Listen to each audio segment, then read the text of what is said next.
السلام علیکم پاکستان، نمستے، ست شری اکال۔ کیسے ہیں آپ لوگ؟ ٹھیک ٹھاک فٹ فاٹ؟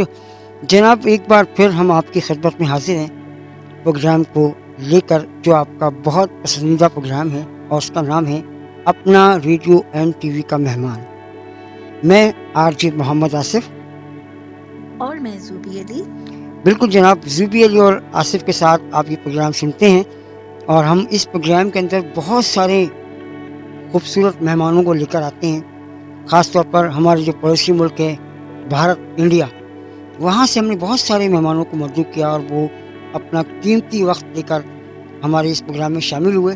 اور آج بھی ایک بہت ہی خوبصورت آواز، خوبصورت شاعرہ، خوبصورت خاتون ہمارے ساتھ، ہمارے پڑوسی ملک انڈیا سے ہمارے ساتھ موجود ہیں۔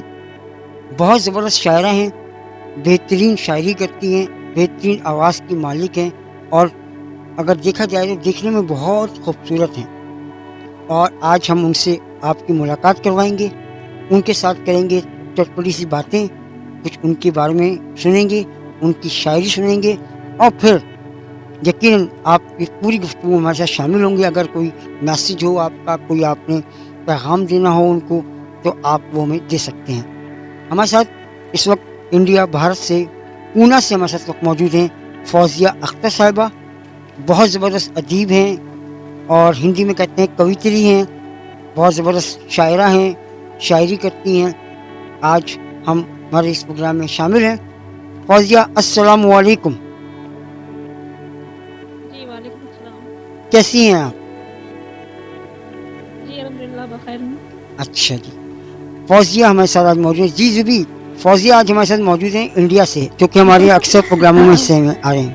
جی اچھا، میں نے جب فوزیہ کی پکچر دیکھی میں نے کہا ان کو تو کسی ڈراموں میں آنا چاہیے تھا۔ ہاں ہے، ماشاءاللہ، بہت ماشاءاللہ ماشاءاللہ سے بیوٹی ہے۔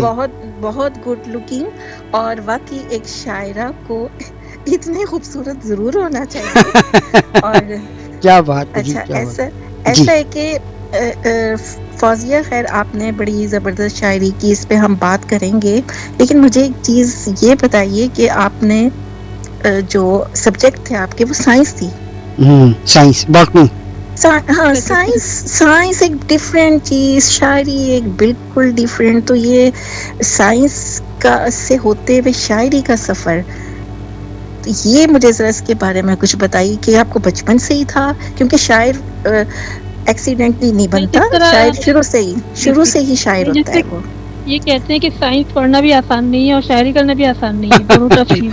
صحیح بات، بالکل بالکل۔ ہاں، میں زیادہ تر ٹف چیزیں میں نے اس کو منتخب کرتی تھی، جو مطلب میری طبیعت کے ٹکر کا ہو، جس سے میں آسانی سے ہینڈل کر سکوں۔ یہ دونوں چیزیں میری دلچسپی کا بعد بھی تھی، دونوں سبجیکٹ، سائنس کو لے لیں یا شاعری کو لے لیں، دونوں مجھے شوق تھا، دونوں سیکھنے کا، دونوں کے بارے میں جاننے کا۔ کس ایج سے آپ کو لگا کہ مجھے شاعری کرنی چاہیے اور میرے اندر یہ چیز موجود ہے کہ میں شاعرہ بن سکتی ہوں؟ میں نے شروع میں تو گریجویشن کرنے کے بعد میں نے ٹیچنگ لائن میں زیادہ وقت گزارا، ٹائم اسپینڈ کیا، ٹیوشنس وغیرہ کلاس اسکول میں پڑھایا۔ اچھا۔ اور اس کے بعد میں نے فیس بک پہ جو آئی ڈی بنائی تو وہاں پہ کچھ میں نے شعرا کو دیکھا کلام پوسٹ کرتے ہوئے، تو جو کمنٹس ملتے تھے تو وہ کمنٹس لے کے مجھے بھی لگا کہ میں بھی لکھوں اور مجھے بھی تعریفیں ملتی۔ میں شروع کیا، اور کچھ استاد میرے پہلے استاد عالم خورشید ہے پٹنہ کے، بہار کے۔ اچھا۔ تو انہوں نے یہ کہا کہ مجھے آپ میں امکانات نظر آتے ہیں تو آپ بحر اور روس کی جانکاری لے لیں، یہ سیکھ لیں، تو آپ کے خیالات اچھے ہیں، آپ اچھی شاعری کر سکتی ہیں۔ اچھا فوزیہ، اگر ہم ڈیفینیشن کریں شاعری کی تو بیسیکلی ہم کسی کو کیا بتائیں کہ شاعری ہے کیا؟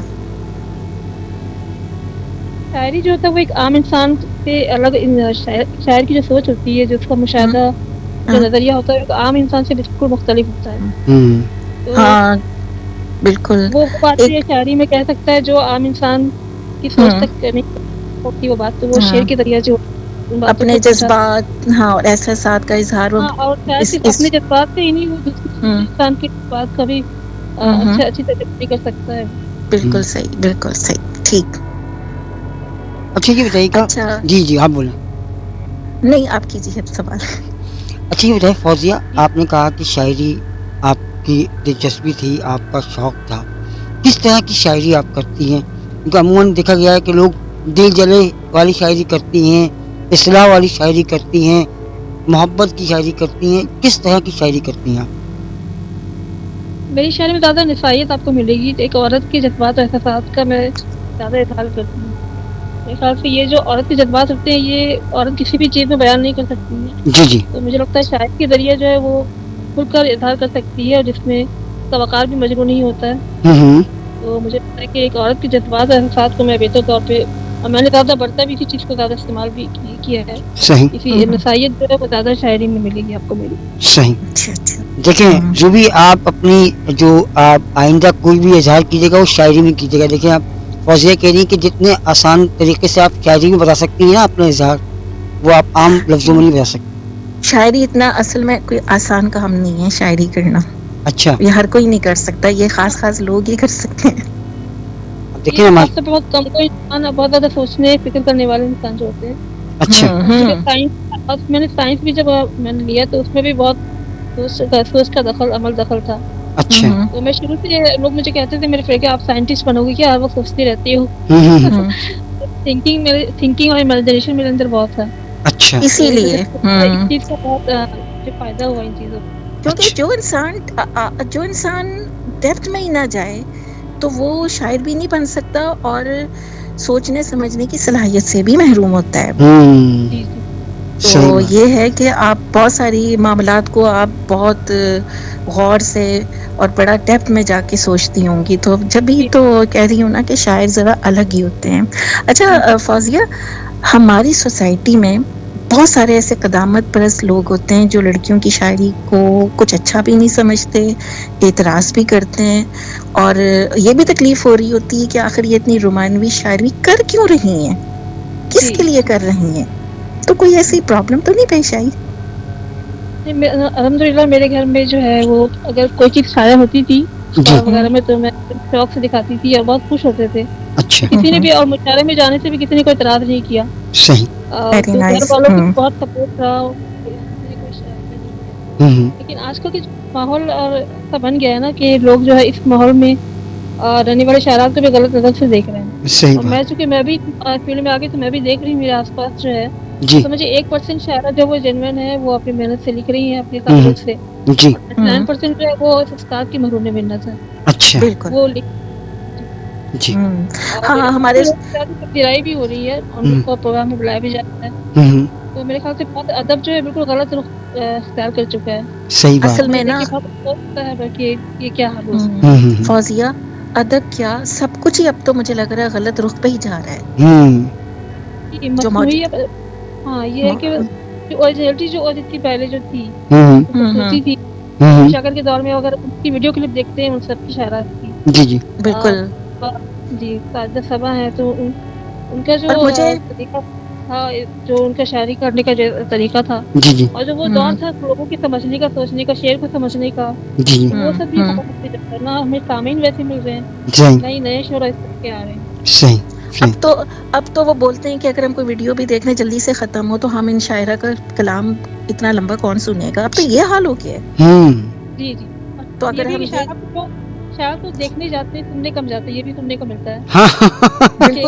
ये इसमें कोई दो राय नहीं है. हकीकत तो यही है, ख़वातीन शायरा को देखने ही जाते हैं, सुनने को कम जाते हैं. अब देखें, अगर मैं यही कहूँ कि व्यूज जो आते हैं वो देखने पर ही आते हैं. कंटेंट से ज्यादा अब यही हो गया कि विजुअल. तो मैंने 5 साल तक अपनी तस्वीर नहीं लगाई थी. अच्छा. मैंने कहा था कि मैंने जब मेरी पहचान एक बन जाएगी तब मैं तस्वीर लगाऊंगी. सही. मेरे दूसरे उस्ताद थे मंजूर काजी जर्मनी के, वो पाकिस्तान के हैं, अभी वो अमेरिका में है. अच्छा. तो उन्होंने कहा कि नहीं, अब तुम अपनी तस्वीर लगाओ मेरे पूरे दिमाग से. अच्छा.